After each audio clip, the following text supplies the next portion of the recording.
요나서 4장 1절로 4절까지 우리 넉절 말씀을 다 같이 한 목소리로 읽겠습니다. 요나가 매우 싫어하고 성내며 여호와께 기도하여 이르되 여호와여 내가 고국에 있을 때에 이러하겠다고 말씀하지 아니하였나이까? 그러므로 내가 빨리 다시스로 도망하여 싸우니 주께서 은혜로우시며 자비로우시며 노하기를 더디하시며 인애가 크시사 뜻을 돌이켜 재앙을 내리지 아니하시는 하나님이신 줄을 내가 알았음이니이다. 여호와여 원하건대 이제 내 생명을 거두어 가소서. 사는 것보다 죽는 것이 내게 나음이니이다 하니 여호와께서 이르시되 내가 성내는 것이 옳으냐 하시니라. 아멘. 우리 이제 요나서를 이제 다음 주 정도까지 살펴보고 있는데 이 요나서의 주제를 우리가 크게 두 단어로 요약할 수 있습니다. 그리고 이 두 단어에 요나는 모두 실패하게 됩니다. 그리고 우리가 실패하는 대부분의 이유도 바로 이 두 가지의 단어에 걸려서 결국은 실패하게 됩니다. 첫 번째는 순종이라는 단어고 두 번째는 자비, 은혜라는 단어입니다. 우리가 잘 알듯이 요나는 순종에 먼저 실패했죠. 하나님께서는 그런 요나를 훈련시키시고 단련시키셔서 다시 순종의 사람으로 만들어 가시는 하나님이심을 가르쳐 주십니다. 1장을 통해서 하나님의 명령에 불순종하는 요나. 그래서 하나님께서 가라고 하신 니느웨가 아니라 정반대인 다시스로 서쪽으로 다른 배를 타고 도망하는 하나님의 낯을 피하여 도망하는 요나를 살펴보았습니다. 결국 하나님의 명령에 불순종한 요나가 어떻게 되었는가 하는 것을 성경은 보여주지요. 여러분, 하나님께서는 지금도 온 세상을 통치하고 계십니다. 하나님은 그분의 뜻대로 이 세상을 지금도 움직이고 계십니다. 그리고 하나님의 뜻대로 온 세상은 이루어지고 있습니다. 그런데 그런 하나님의 뜻을 거스리고 반항하게 될 때 과연 우리에게 찾아오는 것이 무엇이겠느냐 하는 것입니다. 요나를 통해서 살펴보았던 것처럼 여러분, 하나님의 뜻을 거스르고 반항하게 될 때에 우리에게 찾아오는 것은 재앙이라는 사실입니다. 요나는 하나님께서 하나님의 말씀, 하나님의 명령이 싫었습니다. 자신을 니느웨로 보내는 하나님이 마음에 들지 않았습니다. 그래서 그 뜻과 그분의 뜻과 정반대로 요나는 다시스로 가게 되었는데, 그런 요나에게 하나님은 재난을 통해서 하나님을 향한 순종을 배우게 하셨죠. 만약에 이 재난을 통해서 순종을 배우지 않고 그냥 놔두셨다면 어떻게 됐을까요? 요나는 영원히 하나님의 심판과 진노를 받았을 것입니다. 그러나 하나님께서는 이 재앙을 통해 요나를 교훈하십니다. 순종을 배워가게 하시는 것이죠. 그러므로 결국 하나님께서는 요나를 통해 이루실 하나님의 뜻을 이루어 가십니다. 여러분, 우리가 지금은 전부 이렇게 디젤이나 혹은 원자력으로 배가 움직이지만 옛날에는 전부 돛으로 배가 움직였습니다. 여러분, 이 돛담배를 보면 바람을 거슬러 올라가는 것은 불가능하지요. 힘듭니다. 그리고 나중에 끝까지 그렇게 하려면 결국 돛이 부러지게 됩니다. 하지만 이 돛담배가 바람을 따라가거나 바람을 이용해 가면 배는 순조롭게 항해할 수 있고 또 빠른 시간에 목적지에 도착하게 됩니다. 우리가 하나님의 뜻을 거스릴 때 결코 행복할 수 없습니다. 하나님께서 우리를 향해 주시기 원하시는 축복의 항구에 도착할 수 없다는 사실입니다. 주님께서 다메섹 도상에서 사울을 찾아오셨을 때 그에게 하신 말씀을 기억하시지요? 사울아 사울아 내가 어찌하여 나를 박해하느냐? 가시채를 뒷발질하기가 내게 고생이니라. 그렇게 말씀하셨습니다. 여러분, 주인의 명령을 거역하고 주인에게 반항하는 이 말과 당나귀를 위해 뒤에 가시채를 달아놓습니다. 만약에 말과 혹은 당나귀가 주인이 가라고 하는 것, 또 주인이 방향을 설정했는데 그것에 반항해서 자꾸 이 말이 뒷발질을 하게 된다면 어떻게 됩니까? 가시에 찔리게 되겠죠. 자기만 고생입니다. 자기만 아픈 것이죠. 결코 말이나 망아지는 자신의 뜻을 이룰 수 없게 되는 것입니다. 마찬가지죠. 지금도 하나님께서는 온 세상과 우주를 그분의 뜻대로 통치하십니다. 그분의 뜻만이 온전히 이루어지게 되어 있습니다. 그런데 우리가 그분의 뜻을 거스르고 반항하며 정반대의 길로 걸어가려고 할 때 하나님께서 우리를 그냥 놔두시겠느냐 하는 것입니다. 거기에는 풍랑이 있을 것입니다. 고통이 따를 것입니다. 더 이상 갈 수 없는 막다른 골목을 만나게 될 것입니다. 오늘 요나가 그랬죠. 그래서 하나님께서는 그 모든 재앙을 통해서, 풍랑을 통해서 요나에게 순종을 가르쳐 주셨습니다.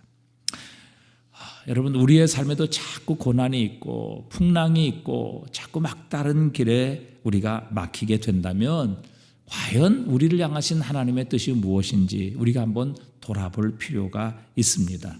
모든 이유가 그것 때문은 아니지만, 그러나 하나님의 뜻을 불순종하여 하나님이 우리에게 가라고 하신 그 길이 아니라 정반대의 길로 걸어가는데 형통하다, 잘 풀린다, 순조롭다, 이것은 하나님께서 우리에게 복을 주시는 것이 아니라 어찌 보면 하나님께서 우리를 버리셨다는 의미가 될 수도 있기 때문에 그렇습니다. 하나님의 사람에게는 반드시 하나님의 뜻을 우리가 어기고 엉뚱한 곳으로 간다면 풍랑이 있을 것입니다. 가로막히게 될 것이고 더 이상 전진할 수 없게 될 것입니다. 그것을 통해서 하나님은 우리에게 하나님의 뜻에 순종하는 법을 배우게 하십니다. 그리고 그 하나님의 뜻에 순종하게 될 때에 우리는 하나님이 약속하신 복을 누리며 살게 하시는 것이죠. 우리가 순종하면 하나님께서 일하십니다. 하나님께서 역사하시지요.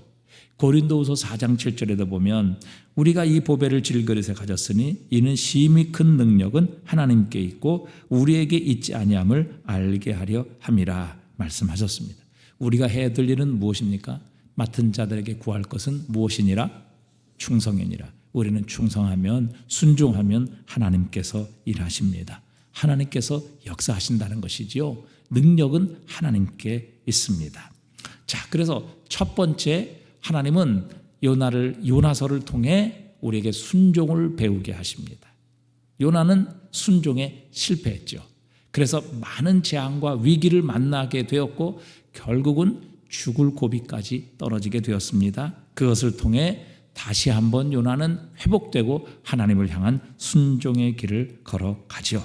자, 그래서 오늘 우리가 3장에 있는 말씀처럼 요나서 3장 1절에 보니까 3장 3절에 보니까 요나가 여호와의 말씀대로 일어나서 니느웨로 가니라 그랬습니다. 또 4절에 보니까 하나님께서 주신 메시지를 외치며 그랬어요.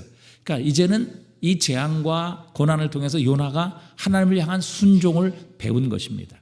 하나님의 명령을 거스를 수도 없으며 거스르게 될 때 자신의 삶이 어떻게 되는가 하는 것을 배웠기 때문에 요나는 그대로 1장 2절에서 너는 일어나 저 큰 성읍 니느웨로 가서 또 가서 일어나 가서 외치라 하는 그 말씀대로 이 3장 1절에 3장 3절에 보니까 말씀대로 일어나 가니라 그리고 외쳐 이르되 그대로 하나님께 순종하는 모습을 우리에게 보여주시지요. 요나가 결국 이 재앙을 통해서 하나님을 향한 순종을 배우게 되었고 그 순종을 통해서 니느웨로 가서 하나님의 복음을 외치게 됩니다.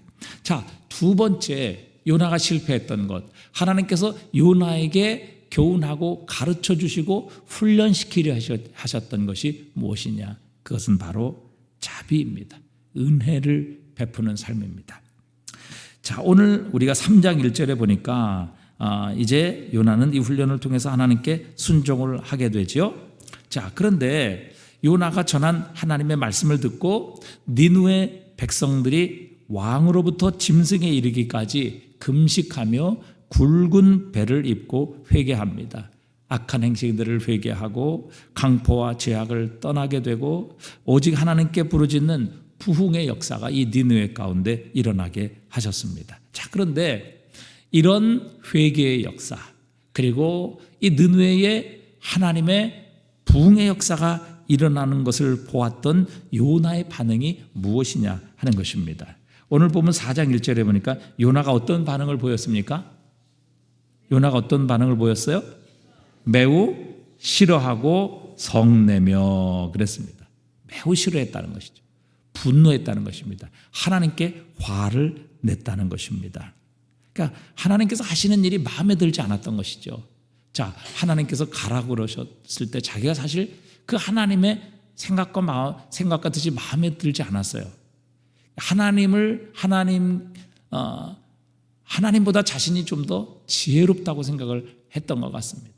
하나님께서 자신을 그쪽으로 보내면 안 된다고 생각을 했던 것이죠. 그래서 정반대로 갔는데 결국 재앙을 만나서 이제 순종을 하게 됐는데, 순종하고 나니까 정말 걱정했던 일, 그리고 염려했던 일이 이 니느웨 가운데 일어나게 되었던 것입니다. 그래서 그들이 회개하기 시작합니다. 죄를 떠납니다. 왕으로부터 짐승에 이르기까지 금식하며 하나님 앞에 회개하며 자복하며 하나님 앞에 돌아오는 역사가 일어나게 됩니다. 악한 일을 버리게 되고 포악을 다 떠나고 이제는 하나님의 말씀으로 돌아오게 되는 부흥의 역사가 이 니느웨에 일어나게 되었던 것입니다. 그래서 결국 어떻게 되는가 하면 하나님께서 그들에게 내리시겠다고 하시는 재앙을 내리시지 아니하는 일이 이 니느웨에게 일어나게 된 것입니다. 그러니까 요나가 하나님, 오늘 4장 1절에 있는 것처럼 매우 싫어하고 하나님을 향해 분노하고 화를 냈던 이유는 무엇인가 하면 바로 니느웨 사람들에게 베푸신 하나님의 은혜 때문입니다. 하나님께서 저 죄인들에게, 저 이방인에게, 그것도 이스라엘의 원수인 저들에게 자신을 통해 복음을 전하게 하셨고, 그들이 복음으로 말미암아 회개하자 하나님께서 그들에게 내리시기로 작정했던 재앙과 심판을 내리지 않으시는 그것을 보고 분노했던 것입니다. 사실 요나는요, 이들에게 회개를 그렇게 정말 마음을 다해 외친 게 아니에요. 이 3장 4절에 보면 요나가 그 성읍에 들어가서 하루 동안을 다니며 외쳐 이르되 40일이 지나면 니느웨가 무너지리라 하였더라. 하나님의 자비, 하나님의 은혜, 또 하나님의 복음을 외치고, 사실 요나는 그 니느웨는 사흘길을 걸을 만큼 큰 성이었거든요. 근데 하루만 다녔다고요. 그러니까 3분의 1만 그는 걸어 다녔던 거예요. 그들에게만 복음을 전했던 거예요. 그리고 다른 거는 이야기하지 않았습니다. 하나님이 너희를 심판하실 것이다. 너희 이 성은 무너질 것이다. 이것밖에 외치지 않았다고요. 너희가 회개하면 하나님께서 은혜를 베푸실 것이고 죄악에서 돌이키면 하나님이 너희를 다시 살리실 것이다. 이런 것도 전하지 않았어요. 사흘이 지나면 이 성이 무너질 것이다. 너희는 심판받아 죽을 것이다. 이것만 지금 외쳤다고요. 그리고 그것도 사흘길을 다녀야 되는 니느웨 성 전체가 아니라 하루만 다니면서 3분의 1에게만 이 소식을 전했다는 것이죠. 얼마나 이 요나가 이 니느웨 성에 하나님의 은혜를 베풀까 봐, 하나님께서 자비를 베푸실까 봐, 하나님께서 내리시겠다고 하시는 재앙을 혹시라도 거두실까 봐 얼마나 염려하며 마음 졸이며 그들이 돌아오지 않기를, 하나님의 재앙이 이 니느웨에게 임하기를 간절히 바라는 마음으로 지금 니느웨를 다녔는가 우리가 충분히 예상할 수 있다는 사실입니다. 그런데 그 요나가 걱정했던 대로, 요나가 염려했던 대로 이 사흘 안에 이 니느웨가 무너지리라는 그 하나님의 메시지를 듣고 니느웨 사람들이 왕으로부터 시작하여 짐승에 이르기까지 금식하며 자신의 죄를 회개하고 마음을 찢고 모든 포악과 강포와 죄악들을 버리고 하나님께 돌아오고 회개하는 이런 역사가 일어나게 되었던 것입니다. 그래서 요나가 이것을 보고 분노한 거예요. 매우 하나님께서 하시는 일이 마음에 들지 않았던 거예요. 매우 싫어했던 것이죠. 하나님께 분노합니다. 왜? 저들은 은혜를 받으면 안 돼요. 저들은 진노를 받아야만 돼요. 저들은 멸망해야 됩니다. 저들은 하나님의 은혜와 자비를 받을 자격이 없다고요. 하나님의 은혜는요, 오직 요나에게만 임해야 돼요. 하나님이 택한 이스라엘 민족에게만 부어져야 해요. 그리고 자신의 가족들에게만 임해야 하는 것이 바로 하나님의 은혜인데, 하나님께서 저 원수인 니느웨, 이제 앞으로 이스라엘을 멸망시킬 저 니느웨에 하나님께서 은혜를 베푸시는 겁니다.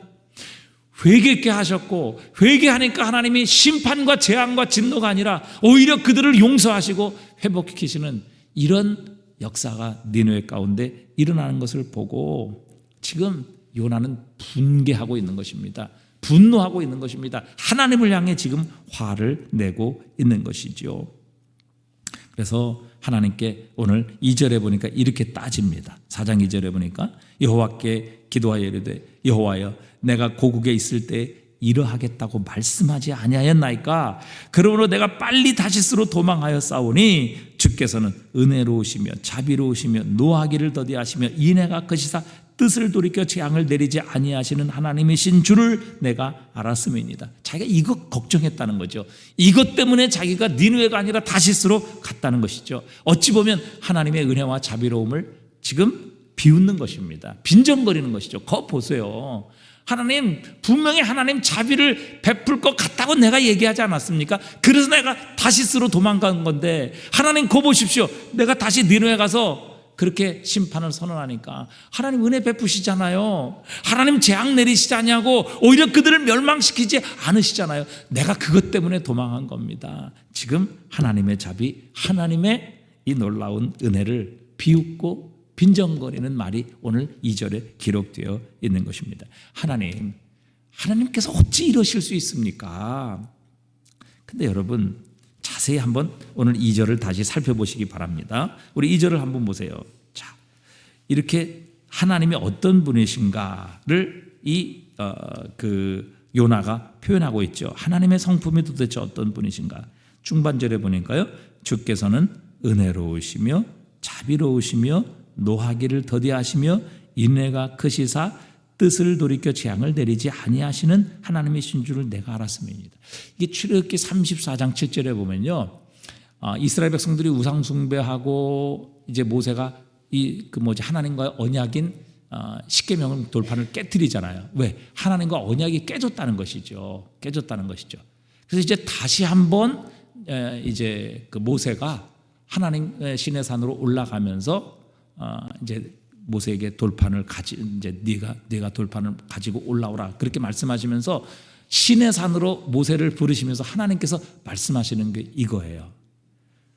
여호와는 은혜로우시며 자비로우시며 노하기를 더디하시며 인애가 크시사 뜻을 돌이키사 재앙을 내리지 아니하시는 하나님이시다라는 동일한 하나님의 성품, 하나님이 어떤 분이신가 하는 것을 동일하게 그 출애굽기 34장 7절에도 묘사하고 있거든요.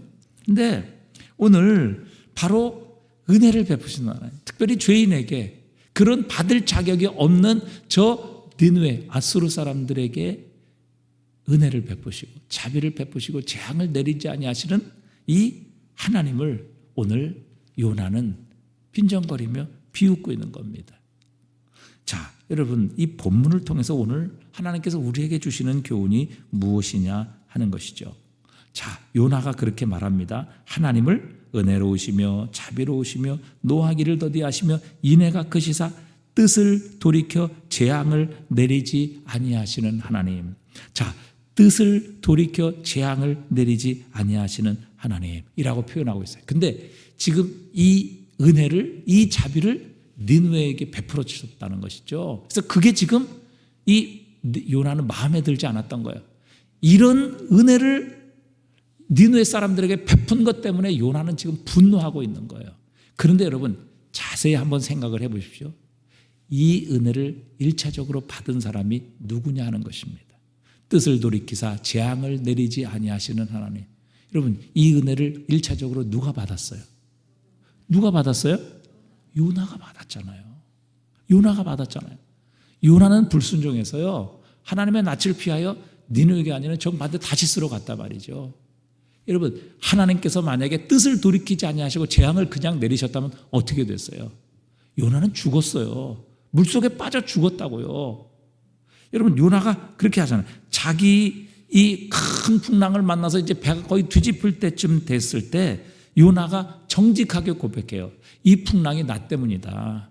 그러니 여러분 나를 바다에 던지십시오. 왜? 나 때문에 하나님이 진노하셔서 이 풍랑을 일으켰기 때문에 나를 바다에 던지면 이 풍랑이 잔잔해질 것입니다. 왜? 내 죄 때문에 이런 풍랑이 임해 있기 때문에. 그래서 자신을 물에 던지라고 말해요. 자신이 마땅히 재앙을 당해야 하고 자신이 죽어 마땅한 그런 죄인임을 스스로가 인정하고 있는 겁니다. 그리고 자신을 물속 이 풍랑에 던지라. 여러분, 그는 자신을 이미 생명을 포기한 것이죠. 아니, 배도 지금 뒤집히는 상황에 여러분 구명조끼도 없이 그 망망대해 폭풍이 이는 바다에 여러분 요나가 던져졌다. 이건 뭐예요? 생명을 포기한 것이죠.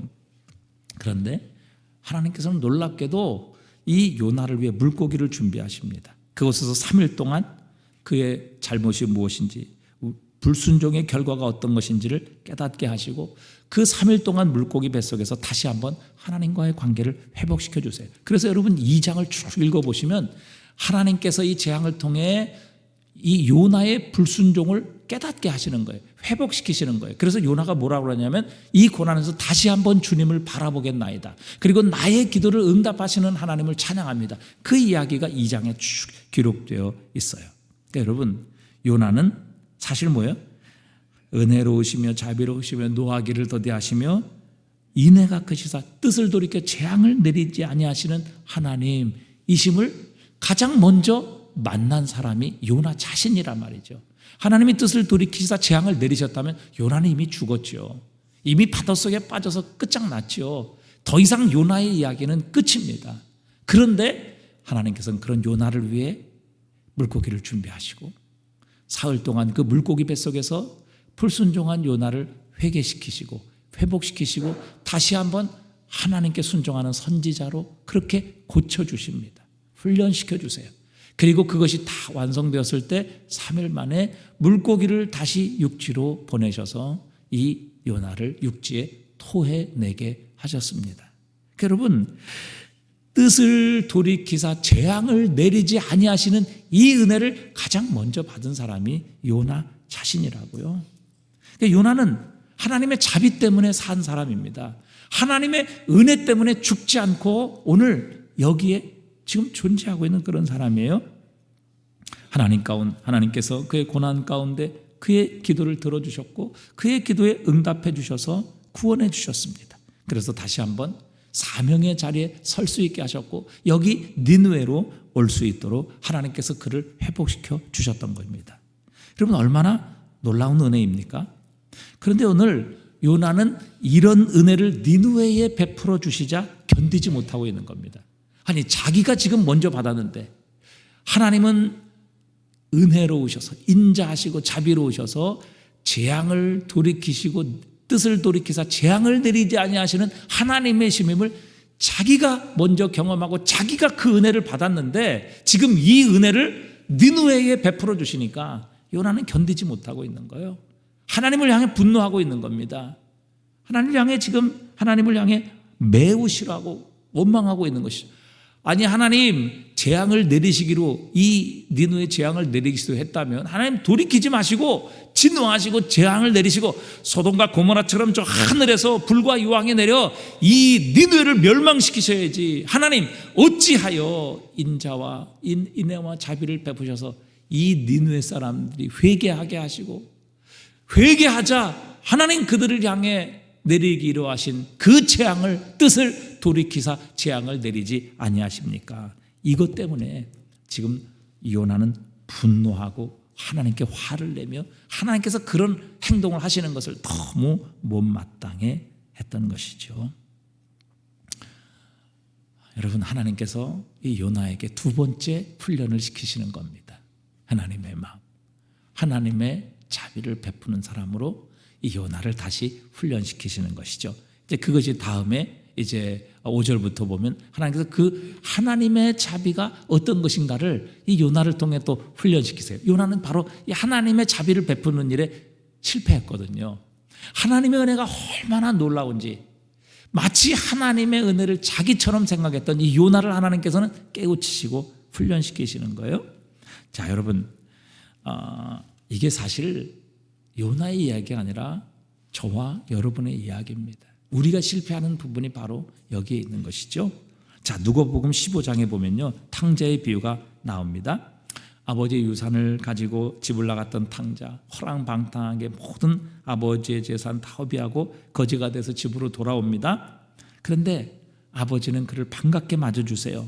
그래서 집에서 가장 좋은 옷을 가져다가 입히고요, 손에 가락지, 즉 아들의 신분을 회복시켜 줍니다. 그리고 다 떨어진 그 냄새나는 그 발에 신발을 다시 새 신으로 신겨주시며 살진 송아지를 잡고 죽었다가 다시 살아나는 아들을 기뻐하며 모든 사람들을 초대해서 잔치를 벌입니다. 탕자는 자신이 아버지께 어떤 죄를 지었는지 너무 잘 알았어요. 그래서 그는 아버지 집으로 돌아오면서 자신을 품꾼 중에 하나로만 써주셔도 감지덕지할 것이다, 이런 마음을 가지고 왔는데, 아버지는, 아버지의 자비는, 아버지의 은혜는 자신이 생각했던 것, 자신이 예상했던 것을 훨씬 더 뛰어넘는 자비와 은혜로 자신을 대해 주셨던 겁니다. 탕자가 얼마나 감격하고 감사했겠어요. 그가 받은 은혜가 얼마나 놀랍고 아버지께서 자신에게 베푸신 그 자비가 얼마나 큰 것인가를 이 탕자는 철저히 깨닫고 아마 일평생 아버지에게 헌신하고 일평생 아버지를 사랑하고 일평생 아버지를 충성하는 그런 아들이 되었을 거예요. 왜? 자신은 전혀 상상도 할 수 없고 전혀 예상도 할 수 없었던 아버지의 자비, 아버지의 은혜를 받았기 때문입니다. 자신은 그저 아버지의 품꾼의 하나로만 써주신다고 해도 이거는 뭐 감지덕지할 거예요. 왜? 자신이 아버지에게 어떤 죄를 지었는지 너무 잘 알았기 때문에. 그런데 품꾼의 하나가 아니라 정말 자신의 사랑받는 아들로서 모든 것을 회복시켜 주시고, 새 옷도 가장 좋은 옷집에서, 그리고 아들의 신분인 반지도, 그리고 신발도, 그리고 심지어는 집에서 제일 좋은 살진 송아지를 잡아서 모든 사람을 불러 기뻐하며 내 잃어버렸던 아들 돌아왔다고 그 아버지는 동네 사람을 초청해서 기쁨으로 잔치를 베풉니다. 탕자가 얼마나 감사했을까요? 얼마나 그 은혜에 감격했을까요? 아마 일평생 탕자는 아버지를 사랑하며 아버지를 위해 자신의 모든 삶을 드렸을 거예요. 자, 그런데 여러분, 이것을 가장 못마땅해했던 사람이 누굽니까? 네? 어떤 사람은 송아지라고 그래요. 그러니까 탕자 안 왔으면 자신은 살았는데 이 탕자가 돌아와가지고 결국 아버지가 송아지를 잡았잖아요. 그래서 어떤 사람은 제일 싫어했던 사람은 송아지다, 이렇게 얘기를 하기도 해요. 그러니까 여러분, 이 탕자가 돌아왔을 때 아버지가 탕자에게 했던 이 대우를 가장 못마땅해 했던 사람은 바로 형이에요. 형. 여러분, 우리가 탕자의 비유만 생각을 하면요, 그냥 탕자가 아버지 집으로 돌아왔을 때 아버지가 그를 정말 상상을 뛰어넘는, 전혀 예상할 수 없는 은혜와 자비로 그를 맞아주고 그를 아들로 회복시켜 주셨다라는 것으로 끝나면 되는 거예요. 그런데 사실 예수님이 말씀하시고 싶었던 것은요, 탕자의 비유가 아니에요. 그 뒤에 있는 아들의 이야기, 진짜 탕자가 누구냐, 주님은 그것을 이 형, 큰 아들의 이야기를 통해 우리에게 말씀하시고 싶으셨던 거예요. 자, 여러분 잘 생각해 보세요. 자, 형이 왜 분노했을까요? 형이 왜 분노했을까요? 아니, 자기 동생이 돌아왔는데 왜 분노했을까요? 네? 형이 왜 화를 냈을까요? 동생이 돌아왔는데, 잃어버렸던 동생이 돌아왔는데. 자, 형이 뭐 때문에 분노했죠? 네? 자, 형이 뭐 때문에 분노했어요? 자, 아버지가 탕자에게 어떻게 해줬기 때문에 형이 화가 났습니까? 네? 네. 자, 제가 제일 처음에 시작할 때 오늘 이 요나서의 주제는 두 개라고 말씀을 드렸죠. 첫 번째 뭐예요? 순종에 실패했던 것. 두 번째 뭐예요? 자비, 은혜예요. 자, 왜 이 탕자의 형은 분노했을까요? 네?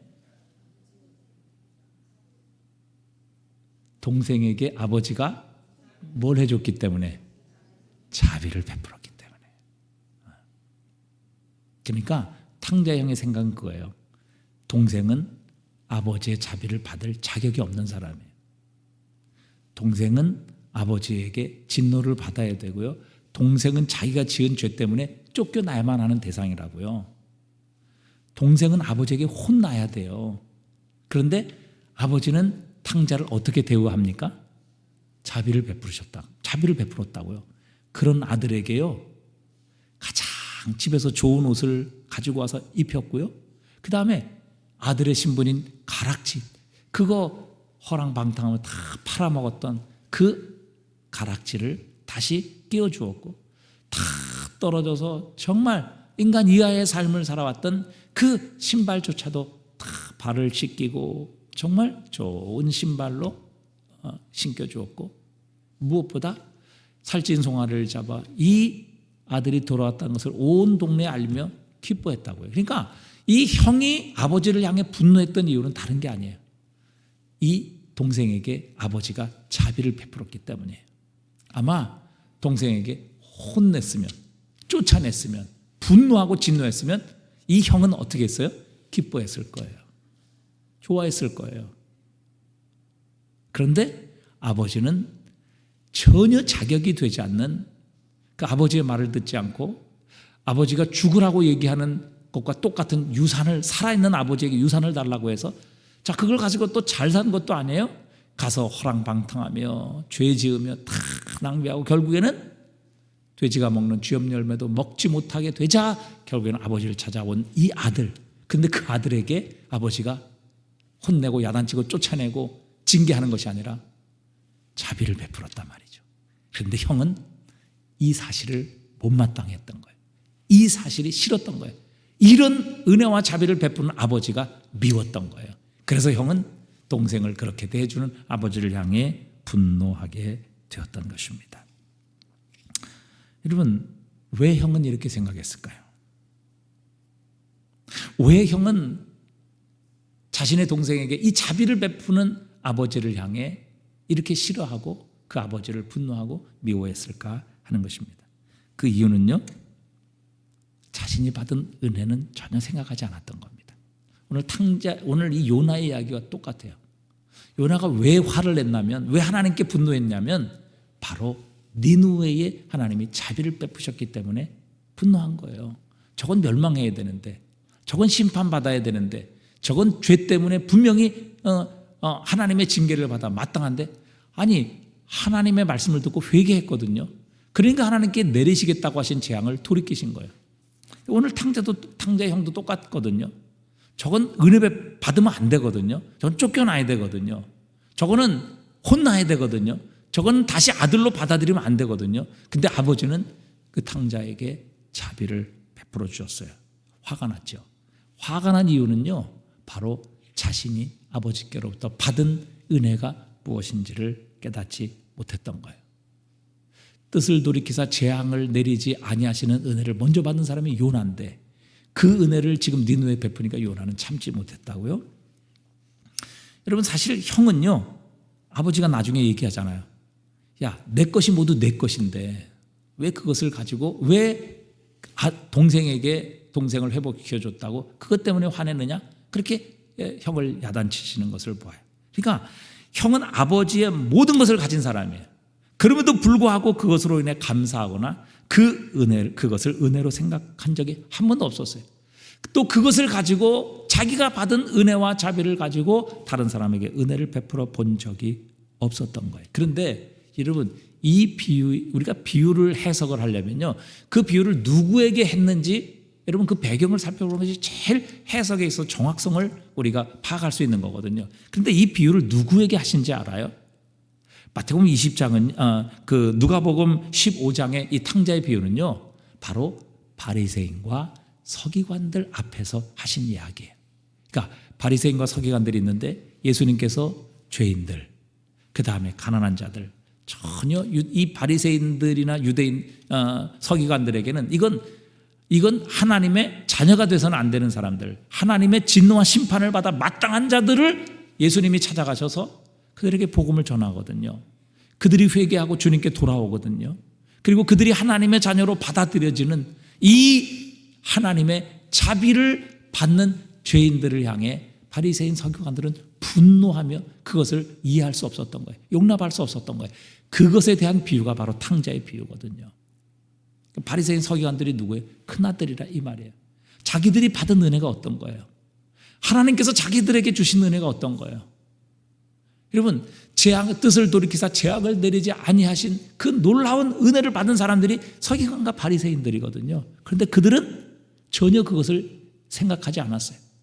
마치 탕자의 형이 자기가 아버지로부터 받은 것, 아버지의 모든 재산이 자기 것이라는 이 은혜를 전혀 생각하지 못하고 그저 돌아온 동생에게 자비를 베푼 아버지를 향해 분노했던 것처럼 이 바리새인과 서기관들도 똑같은 거거든요. 자기들이 하나님께 받은 은혜 이런 것은 전혀 생각하지 아니하고 지금 예수님께서 찾아오셔서 죄인들에게 은혜를 베푸시고 그들을 하나님의 자녀로 받아주시자 분노한 거예요.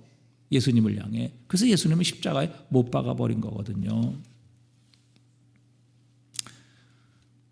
마태복음 20장에도 보면요, 비슷한 얘기가 비유가 나오죠. 우리가 잘 아는 포도원 품꾼의 비유가 나옵니다. 예수님께서 이 말씀을 하세요. 자, 집주인이 포도원의 품꾼을 구하러 이른 아침에 갑니다. 6시, 아침 6시에 보통 우리가 일하는 분들 6시쯤에 일을 시작하죠. 6시에 나갔어요. 그래서 이제 보니까 이제 노는 사람들이 있었단 말이죠. 그래서 그 사람을 불러서 오늘 하루 한 데나리온, 하루 품삯이죠. 한 데나리온을 계약하고 그 사람을 포도원으로 불렀어요. 그리고 한 3시쯤 있다, 3시간쯤 있다, 9시에 가보니까 역시 장터에서 놀고 있는 사람들이 있었단 말이죠. 그래서 주인은 저 사람 놀고 있으면 일을 하지 않으면 하루 일당을 못 받고 그러면 자신과 가족들이 굶어야 될 텐데. 그래서 9시에 이제 나가서 일꾼을 또 불렀어요. 내 포도원에 와서 일하라. 그것도 심지어는 정오에 가보니까 여전히 아직도 일하지 못하고 노는 사람이 있었어요. 또 그 사람도 와서 우리 포도원에서 일하라. 오후 3시에 가보니까 아직도 길거리 장터에서 놀고 있는 사람이 있었다고요. 그 사람 데리고 와서 일해라. 내가 상당하게 주리라. 그리고 마지막에는 이제 오후 6시면 일이 끝인데 오후 5시에 나가보니까 그때도 일이 없어서 놀고 있는 사람이 있었어요. 그래서 주인이 와라. 1시간이라도 일해라. 내가 상당하게 주리라. 그리고 이제 오후 5시도 나가서 일꾼을 포도원으로 불렀다고요. 그리고 1시간 딱 6시가 돼서 이제 일이 다 끝났어요. 그래서 이제 주인이 품삯을 나눠주는데 참 재미있는 사실은 품삯을 나중에 온 사람부터 주인이 나눠줬단 말이죠. 자, 5시에 와서 1시간 일한 사람에게 얼마를 줬어요? 얼마를 줬어요? 네? 얼마를 줬죠? 주인이? 한 데나리온, 하루치 품삯이라고요. 오늘로 치면 일당 20만 원, 하루치 일당을 줬어요. 자, 그 다음에 오후 3시에 온 사람 또 주인이 얼마를 줬어요? 한 데나리온 똑같이 줬다고요. 그 다음에 다 이렇게 주는 거 보니까 이제 처음에 3시, 아침에 6시에 와가지고 이제 자기가 12시간을 일했죠.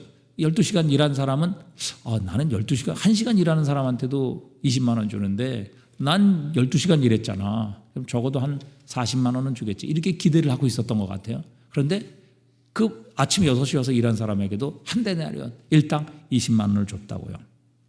그랬더니 먼저 온 일꾼들이 주인에게 화를 냅니다. 원망을 해요. 왜 저렇게 5시에 와서 1시간 일한 사람한테 20만 원 주는데, 아니 우리는 아침에 6시에 와서 12시간을 일했지 않습니까? 그런데 왜 20만 원 줍니까? 이렇게 분노하며 화를 낸다고요.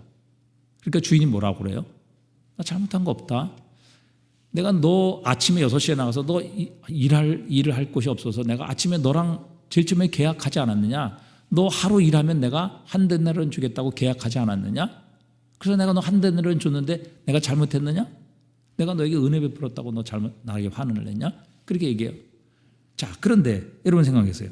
왜 이 아침에 6시에 와서 온종일 일한 일꾼이 1시간밖에 일하지 않은 사람에게 하루 일당 20만 원을 준 그 주인에게 화를 냈을까요? 왜 분노했을까요?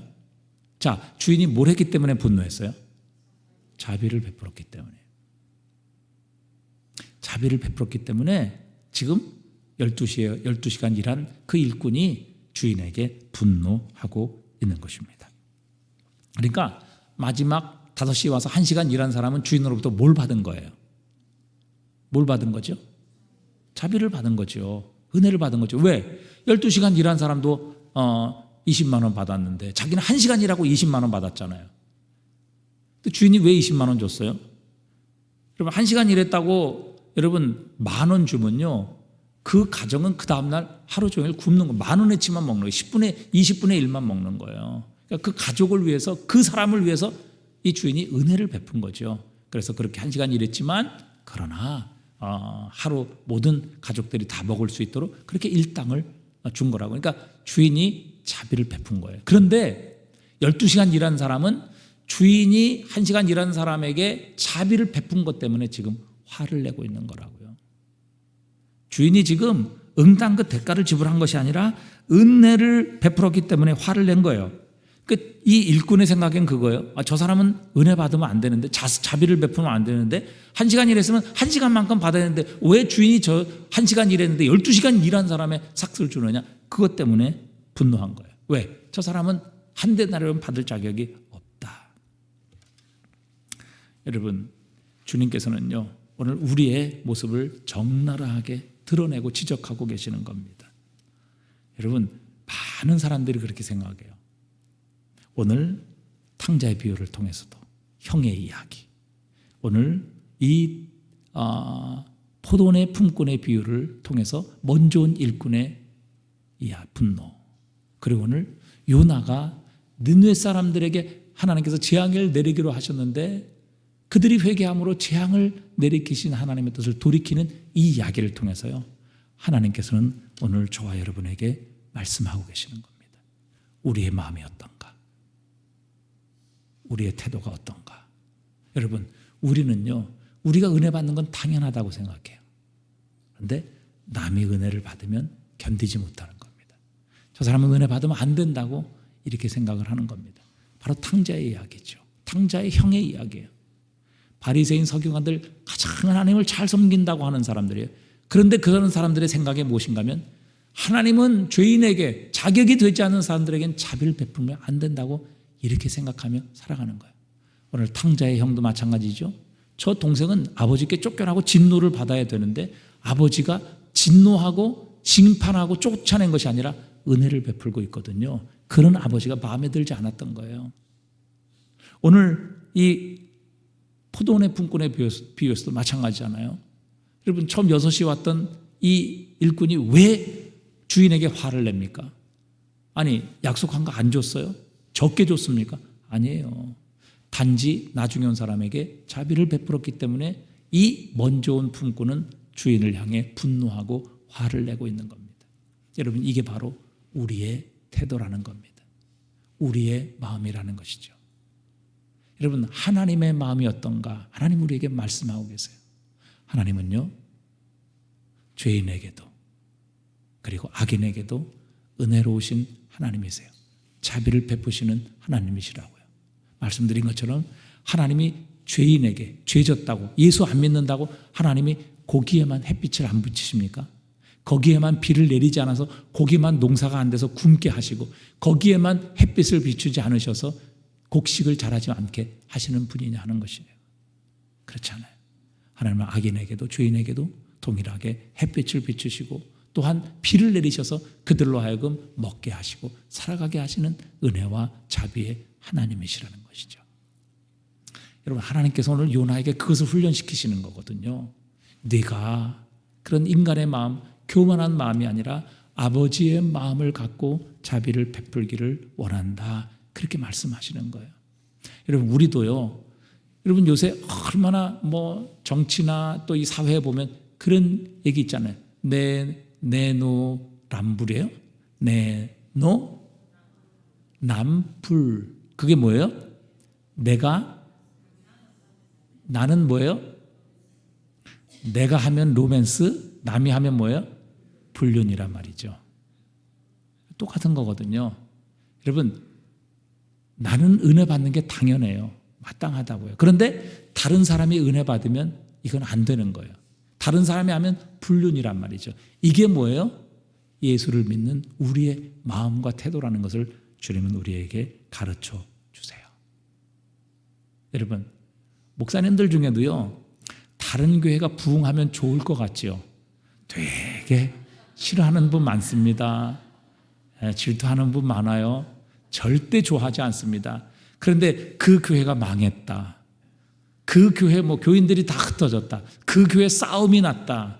여러분, 물론 표현은 못하겠죠. 말하면 안 되죠. 근데 속으로는요, 얼마나 기뻐하고 감사하고 찬송하는지 알 수 없어요. 여러분, 이게 바로 우리 인간의 마음이라는 거예요.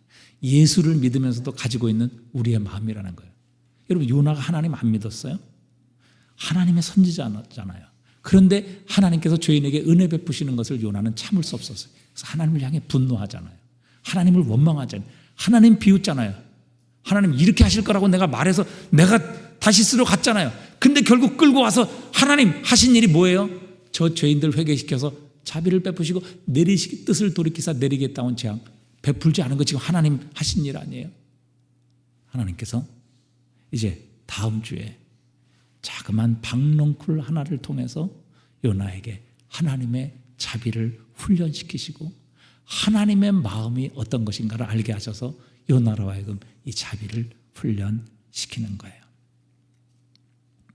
여러분, 하나님의 자비와 은혜를 내 수준에서 생각하면 안 돼요.